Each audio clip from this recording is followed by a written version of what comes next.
गांधीनगर में नवीन चौधरी। देखिए, गांधीनगर में अरविंद सिंह लवली जो थे वो कांग्रेस से वापस भारतीय जनता पार्टी में गए। भारतीय जनता पार्टी से गांधीनगर से चुनाव लड़ रहे थे, लेकिन अभी जो है आम आदमी पार्टी की जो प्रत्याशी है नवीन चौधरी, वो आगे चल रहे हैं और लगभग 3000 वोटों से आगे चल रहे हैं। सीमापुरी वीर सिंह यहाँ पर आगे हैं 166 वोटों से। और सीलमपुर में चौधरी जुबैर अहमद यहाँ पर आगे हैं 5200 वोटों से। और बाबरपुर की अगर बात किया जाए तो गोपाल राय, बड़े चेहरा आम आदमी पार्टी के, बड़े मंत्री, ये 9000 वोटों से आगे चल रहे हैं।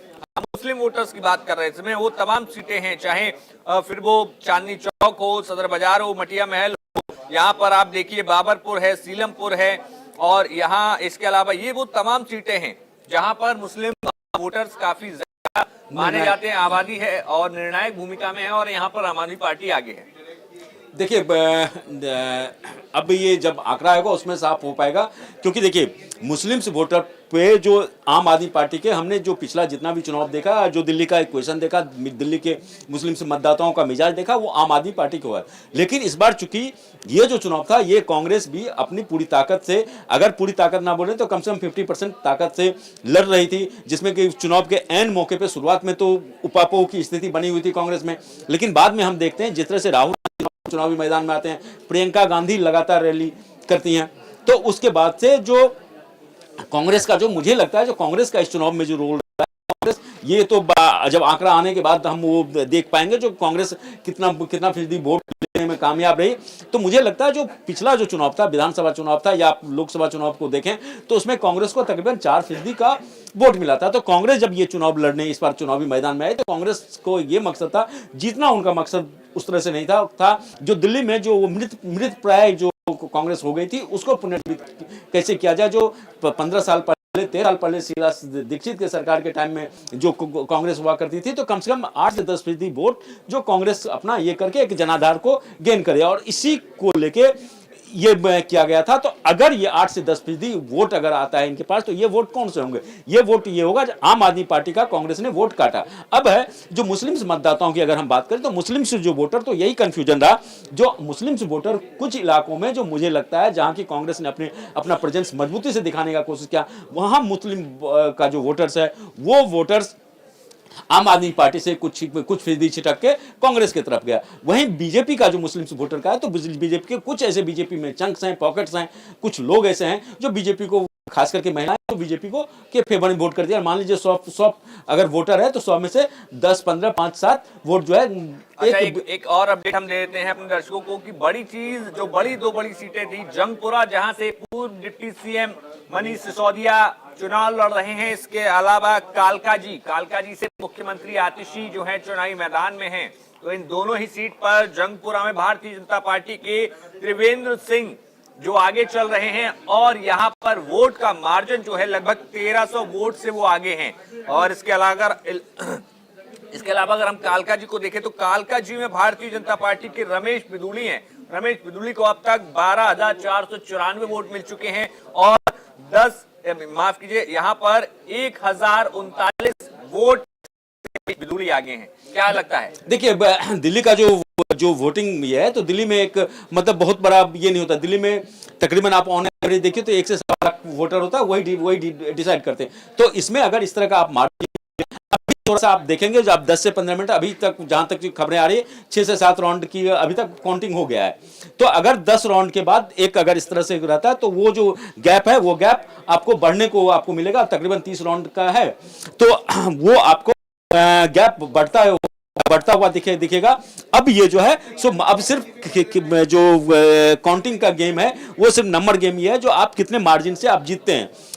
अब ये तय हो गया, जो दिल्ली में जो बीजेपी की % जीत होने जा रही है, बड़ी जीतें होने जा रही है। बीजेपी अभी आप देखें 70 में से आपको 40 सीट पे लगभग बीजेपी आगे हैं। और ये जो है आप मार्जिन देखेंगे, सुबह से अगर 1 घंटे की 8 से 9 के बीच में एक नॉर्मल ये रहा। उसके बाद से जो आप ये देखिए, ये जो 40 सीट है, इस सीट पे बीजेपी लगातार बढ़त बनाए हुए है। इस सीट में ये नहीं है बीजेपी हो रही है या आम आदमी पार्टी कभी आगे हुई है। एक तो एक अभी केजरीवाल जो है सो 223 वोट से आगे चल रहे हैं। तो हमें सबसे ज्यादा जो टफ फाइट है नई दिल्ली सीट पे देखने को मिल रहा है। सीट वो है जहां से चुनाव जो चुनाव में एक मुख्यमंत्री मैदान में है और 2 मुख्यमंत्री के बेटे हैं, शीला दीक्षित के बेटे हैं और इधर प्रवेश वर्मा है। तो ये जो है सो काफी, और उस सीट पे मतलब तीनों पार्टियों ने, आम आदमी पार्टी पे तो केजरीवाल थे, उसके बाद से ने चुनाव प्रचार किया, तो ये सीट सबसे पेचीदा सीट होता दिख रहा है। देखिए, मुझे ऐसा लग रहा है कि जो दिल्ली के नतीजे आ रहे हैं, आपने शुरुआती रुझान में देखा होगा कि एक बड़ी लंबी दूरी थी भारतीय जनता पार्टी और आम आदमी पार्टी के बीच में, लेकिन जिस तरीके से वोटों की राउंड, जो काउंटिंग की राउंड बढ़ रहे हैं, आप देखिए कि लगातार जो आम आदमी पार्टी है वो अपने जो एक दूरी थी, जो आंकड़े थे, उसको पाटते हुए नजर आ रहे हैं। अभी सिर्फ 4 राउंड की वोटिंग हुई है, अभी 30 राउंड की 26 राउंड की वोटिंग बाकी है। ऐसे में ये जो समीकरण है जो अभी दिख रहे हैं आपको हमारी स्क्रीन पे, ये बदल भी सकते हैं, क्योंकि ये वास्तविक नतीजे नहीं है। अभी शुरुआती रुझान है, भारतीय जनता पार्टी भले आगे चल रही है, लेकिन आने वाले वक्त में क्योंकि जिस तरीके से तस्वीरें साफ होंगी, हो सकता है कि भारतीय जनता पार्टी पिछड़ते हुए नजर आए, क्योंकि जिस तरीके से आप देखिए कई ऐसी सीटें, चाहे चांदनी चौक की बात कर ले, चाहे वो देवली की बात कर ले, वहां से आम आदमी पार्टी को बड़ी बहुमत बड़ा मिलता 12-12 हजार की लीड आ रही है। तो देखिए, ये जो लीड है ना, दिल्ली विधानसभा चुनाव अगर देखें 10 से ज्यादा का लीड, मतलब आप एक बड़ी जीत की ओर अग्रसर हो रहे हैं। और ऐसे में ये जो लीड है, इसको पाट पाना भी भारतीय जनता पार्टी के लिए बहुत मुश्किल होने वाला है। हालांकि आप देखिए कि अभी जो भारतीय जनता पार्टी और आम आदमी पार्टी को 29 सीटों पर, पहले ये आंकड़ा 45 का था और 50 का था और 19 का था। देखिए धीरे धीरे कैसे कैसे जो आम आदमी पार्टी वो मार्जिन करते हुए नजर आ रही है। तो ऐसे में हम कह सकते हैं कि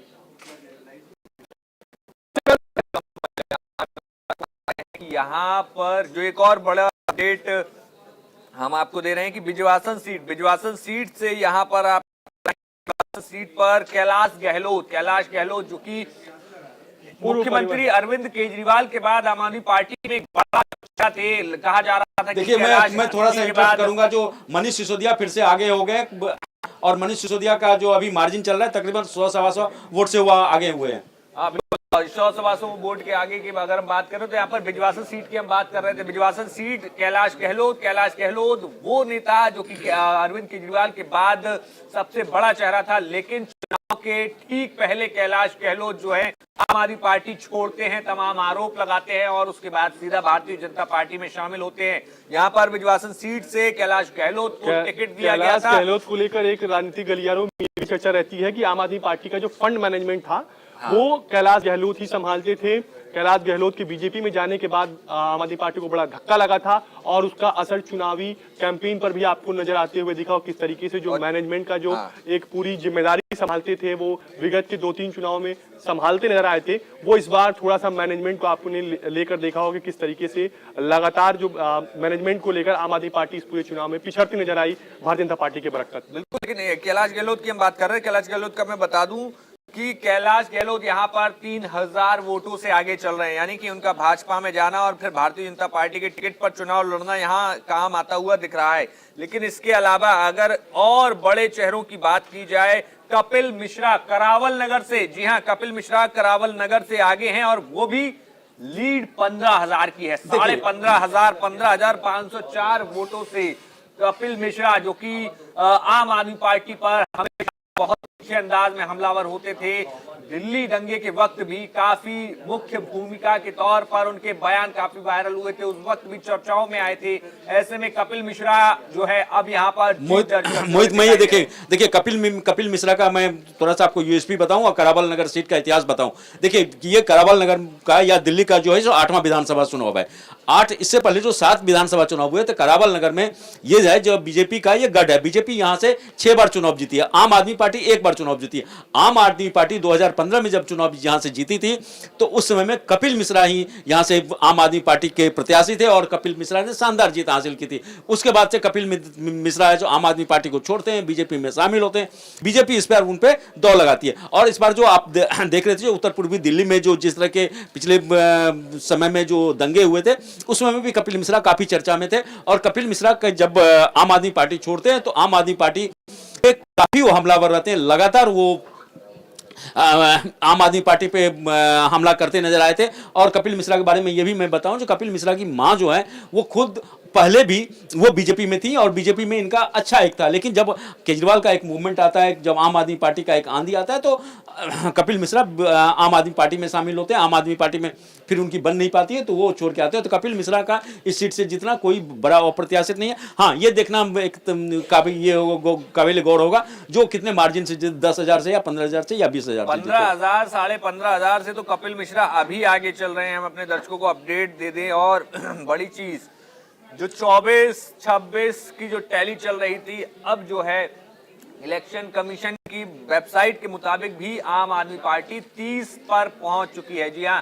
30, यानी कि बहुमत के लिए आम आदमी पार्टी को 6 सीटें और चाहिए और भारतीय जनता पार्टी 40 पर है। अगर 40 से 5 सीटें और कम आती हैं तो यहाँ पर भारतीय जनता पार्टी के लिए मुश्किल हो जाएगी। लेकिन अब आपको बताएं कि यहाँ 30 सीटों की बात अगर की जाए तो एक बार फिर आपको बता देते हैं, यहाँ इसमें बुराड़ी, तीमारपुर, आदर्श नगर, किराड़ी, सुल्तानपुर माजरा, वजीरपुर, मॉडल टाउन, सदर बाजार, चांदनी चौक, मटिया महल, बल्ली मारान, करोल बाग, पटेल नगर, तिलक नगर, दिल्ली कैंट, राजेंद्र नगर, नई दिल्ली, जंगपुरा, महरौली, देवली, अंबेडकर नगर, तुगलकाबाद, बदरपुर, ओखला, त्रिलोकपुरी, कोंडली, लक्ष्मी नगर, गांधीनगर, सीलमपुर और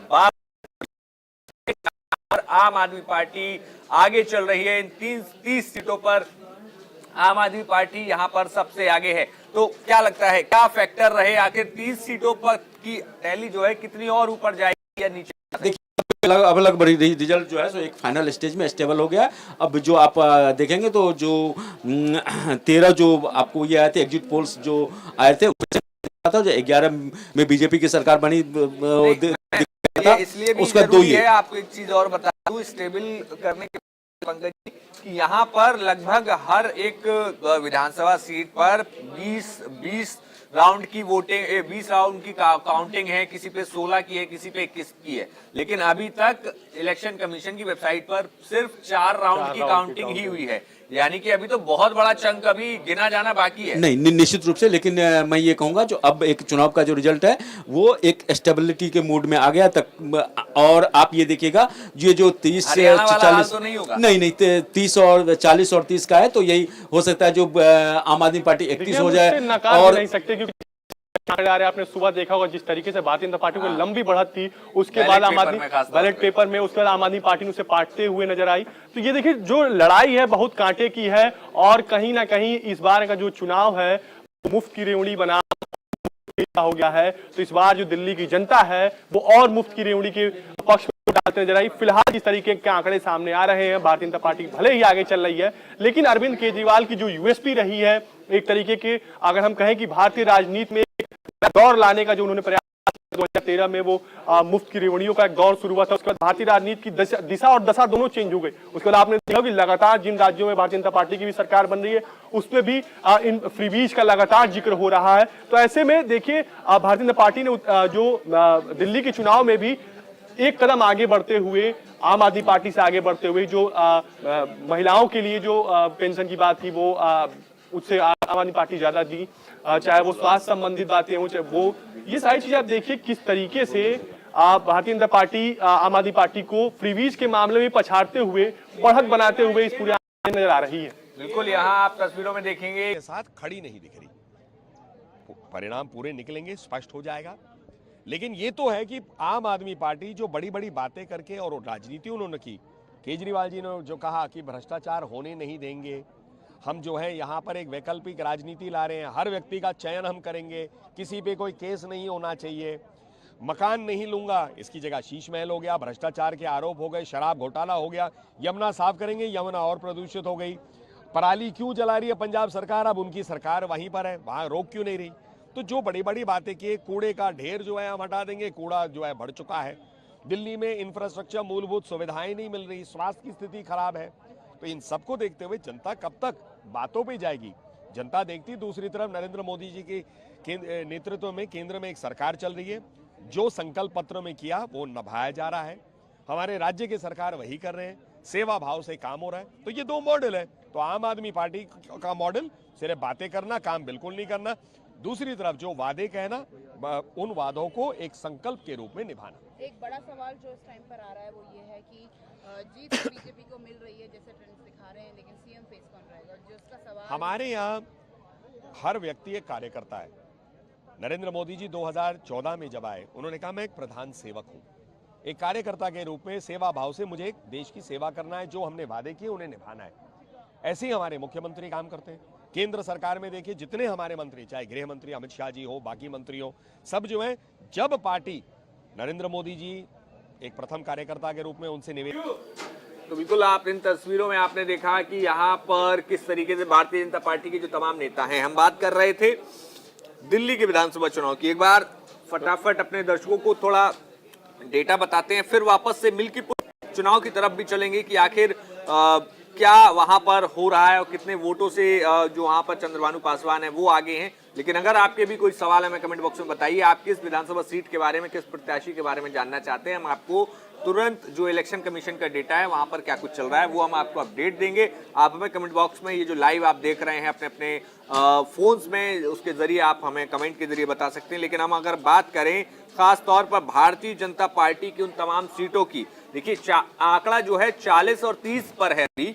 और काउंटिंग की बात की जाए तो काउंटिंग लगभग 4 से 5 राउंड की पूरी हुई है और लगभग सभी सीटों पर 15 के ऊपर राउंड होने हैं। किसी सीट पर 20 राउंड की काउंटिंग होनी, किसी पे 16 की, किसी पे 11 की है, कुछ एक सीटों पर। लेकिन आप इन तस्वीरों में देखेंगे तो अब आपको डाटा बता देते हैं कि आखिर नई दिल्ली सीट पर कौन आगे चल रहा है। और नई दिल्ली सीट पर देखिए अरविंद केजरीवाल जो हैं अभी भी बहुत साफ नहीं हो पाया है। अरविंद केजरीवाल की सीट पर 13 राउंड में से 5 राउंड की अभी तक सिर्फ काउंटिंग हुई है और 5 राउंड में भी अरविंद केजरीवाल 386 वोटों से सिर्फ आगे हैं। इसके अलावा अगर हम बात करें और तमाम सीटों की कि लक्ष्मी नगर, गांधीनगर में 192 जो वोट हैं उनका डिफरेंस है और सिर्फ 4 राउंड, 11 में से 4 राउंड की यहां पर काउंटिंग हुई है। इसके अलावा सीलमपुर में भी 19 में से 4 राउंड की काउंटिंग हुई है और यहां पर 5000 का लीड जो है पार्टी के पास है। इसके अलावा किराड़ी में अनिल झा को 23 राउंड की काउंटिंग में से 7 की अभी तक हो चुकी है और 5000 वोटों से वो आगे हैं। लेकिन अगर हम देखें कि 1000 के मार्जिन के नीचे कौन कौन से प्रत्याशी या कौन कौन सी सीटें हैं जो आम आदमी पार्टी की फंसी हुई हैं वो आपको बता देते हैं। तो यहाँ पर तीमारपुर है, तीमारपुर में 215 की सिर्फ लीड है आम आदमी पार्टी के पास। इसके अलावा अगर हम बात करें यहाँ पर मॉडल टाउन में अखिलेश पति त्रिपाठी हैं, वो 550 वोटों से सिर्फ आगे हैं। इसके अलावा अगर हम अगली सीट देखें तो पटेल नगर में भी यहाँ पर सिर्फ 559 यानी कि 559 की लीड है आम आदमी पार्टी के पास। इसके अलावा दिल्ली कैंट में वीरेंद्र सिंह हैं, वहां पर उनको 392 की लीड है और अरविंद केजरीवाल खुद 386 की लीड पर चल रहे हैं। महरौली में भी आम आदमी पार्टी 628 की लीड पर है। इसके अलावा और एक जो सीट है वो है गांधीनगर की सीट पर आम आदमी पार्टी 192 वोटों से आगे चल रही है। तो ये वो सीटें हैं जिन पर 1000 से भी कम का डिफरेंस है, जो कि बड़ी सवाल है। लेकिन अगर हम दूसरी तरफ भारतीय जनता पार्टी का देखेंगे तो भारतीय जनता पार्टी के जितने भी प्रत्याशी हैं वो सब 1000 की लीड के ऊपर हैं। लेकिन सबसे बड़ी बात, आपको बड़ी सीटें, बड़ा अंतर आपको बता देते हैं। बड़ा अंतर मुस्तफाबाद में मोहन सिंह बिष्ट है। मुस्तफाबाद में 20 राउंड की वोटिंग में से 6 राउंड की हो चुकी है और यहाँ पर जो गैप है यानी कि जो लीड है भारतीय जनता पार्टी के प्रत्याशी को 31,000 वोटों से आगे चल रहे हैं। इसके अलावा करावल नगर से कपिल मिश्रा जो हैं 18,000 से आगे हैं। और इसके अलावा अगर और बात करें घोंडा में 12,000 से भारतीय जनता पार्टी आगे है और इसके साथ साथ 6,000 वोटों से कृष्णा नगर पे भारतीय जनता पार्टी आगे है। 12,000 वोटों से विश्वास नगर में भारतीय जनता पार्टी आगे है। 9,000 वोटों से पड़पड़गंज में, जी हाँ, अवध ओझा की यहाँ पर देखिए 9,000 वोटों से अवध ओझा पीछे भी चल रहे हैं। और इसके अलावा इस सीट पे मुझे लगता है चर्चा जरूरी है पड़पड़गंज सीट को लेकर, क्योंकि जिस तरीके से अवध ओझा लगातार मीडिया बाइट्स दे रहे थे, एक बड़बोलेपन का अब सलीका पेश करते थे। आपने देखा जिस तरीके से उनका पूरा चीजें चुनावी प्रचार के दौरान सामने आई, देखा कि किस से एक जिस तरीके से उनकी एक जो बैकग्राउंड रही है शिक्षा की, उसे तार करते हुए नजर आए। कभी अरविंद केजरीवाल को भगवान का संज्ञा दे देते थे, तो कभी एक बड़बोलेपन का स्वरूप देखने को मिला, जो इस तरह की, चूंकि राजनीति में और भारतीय राजनीति में कभी भी इस तरीके के पॉलिटिशियन का जो अगर हम बात करें कि जो टाइम स्पेंड रहता है वो बड़े लंबे अरसों तक नहीं चलता, इनको बैक टू बेसिक्स ही आना पड़ता है। ऐसे में क्या ये भी देखना होगा कि क्या क्या अवध ओझा इस बार फिर से वापस अपने शिक्षा की राह पे आते हैं, या फिर राजनीति का जो उन्होंने एक नया रास्ता चुना है उसके साथ आगे बढ़ते हुए नजर आएंगे। लेकिन जिस तरीके से वहां पूर्वांचली वोटर, उत्तराखंड के जो वोटरों का जो प्रमुख भूमिका रहता है पचपनगंज सीट लेकर, और यहाँ देखिए जो नेगी वहां उम्मीदवार हैं भारतीय जनता पार्टी के, वो लगातार रवि नेगी वो जो लगातार वो आपने देखा हो कि चुनाव चाहे डिक्लेयर हुआ हो ना हुआ हो, लगातार लोगों से जनसंपर्क में रहते हैं और वहां की जो स्थानीय समस्या है उससे लगातार अवगत रहते हैं। हालांकि जो वहां के स्थानीय कैडर था वो आरोप भी लगा रहा था कि जो अवध ओझा है ये पैरासूट प्रत्याशी थे, इनको ऐसे उतार दिया गया क्योंकि जो मनीष सिसोदिया थे वो पिछला चुनाव बहुत कम मार्जिन से जीते थे। ऐसे में एक जो यूएसपी होनी चाहिए कि क्या मनीष सिसोदिया जो काम किया था उस काम को, उस लेगेसी को आगे बढ़ाने का जो मौका आम आदमी पार्टी ने अवध ओझा को दिया था वो किसी हद तक नहीं नजर आ रहा है कि अवध ओझा आते हुए नजर आ के दौरान आपने देखा होगा जब वो पॉस एरिया के सोसाइटीज में जाते थे तो लोग उनसे साफ सफाई की बात करते थे। और आपने देखा हो कि आम आदमी पार्टी के मैनिफेस्टो में, जब वो चाहे 2013 का मैनिफेस्टो रहा है, चाहे 15 का मैनिफेस्टो रहा हो, चाहे वो 20 का मैनिफेस्टो रहा है, साफ सफाई का जो मुद्दा था वो प्रमुख तौर पे आम आदमी पार्टी ने मैनिफेस्टो में लिखा था। ऐसे में आज जब पिछले दिनों जब प्रचार प्रसार के लिए जा रहे थे अवध ओझा तो उनसे लगातार लोग सवाल पूछ रहे थे। ऐसे में देखिए